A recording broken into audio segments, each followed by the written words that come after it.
জি ভাইয়া, আপনি তো ভ্যাকসিন সম্পর্কে অনেক কিছু তথ্য দেন।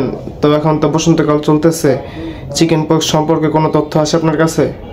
ধন্যবাদ। আসলে আপনি একটি সময়োপযোগী প্রশ্ন করেছেন। এখন বসন্তকাল চলছে, অর্থাৎ জলবসন্ত বা চিকেন পক্সের একটা প্রাদুর্ভাবের মৌসুম। তো বাংলাদেশে এখন অত্যাধুনিক চিকেন পক্স প্রতিরোধী ভ্যাকসিন পাওয়া যায়, যেটা ডোজ মানুষের সম্পূর্ণ করা উচিত। এটা 1 বছর বয়সী বাচ্চাদের থেকে শুরু করে সকলের জন্য।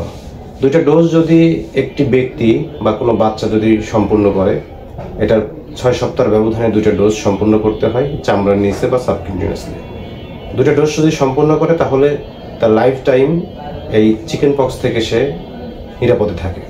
তো আমি সবাইকে সচেতনতার জন্য একটি মেসেজ পৌঁছে দিতে চাই যে বর্তমান যেহেতু বসন্তকাল চলতেছে, এখন চিকেন পক্সের মৌসুম, তাই আসুন এই চিকেন পক্সকে খুব সহজেই প্রতিরোধ করা যায় এবং খুব সহজে প্রতিরোধ করি। বাংলাদেশে চিকেন পক্স প্রতিরোধী ভ্যাকসিন পাওয়া যায়। এই চিকেন পক্স প্রতিরোধী ভ্যাকসিন 1 বছর বয়স থেকে শুরু, 1 বছর বয়সী বাচ্চাদের থেকে শুরু করে সকলের জন্য। তাই চিকেন পক্স প্রতিরোধী এই টিকার 2 ডোজ সম্পন্ন করার মাধ্যমে খুব সহজেই আজীবন কোনো বাচ্চা বা ব্যক্তিকে চিকেন পক্স থেকে নিরাপদে রাখা যায়। তাই আসুন চিকেন পক্স প্রতিরোধী টিকার বিষয়ে গুরুত্বপূর্ণ পদক্ষেপ গ্রহণ করি এবং চিকেন পক্স বা জলবসন্তকে প্রতিরোধ করি।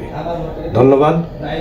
আসলে আমার যদি তথ্য আপনাদের উপকারে আসে, আপনাদের কাছে অনুরোধ জানাবো আমার চ্যানেলের সঙ্গে আপনি সম্পৃক্ত থাকুন এবং ভ্যাকসিন বিষয়ক বিভিন্ন তথ্য আপনি পাবেন, তাতে আপনার পরিবার এবং আপনার জন্য উপকারে আসবে। ধন্যবাদ। আসি। আসসালামু আলাইকুম।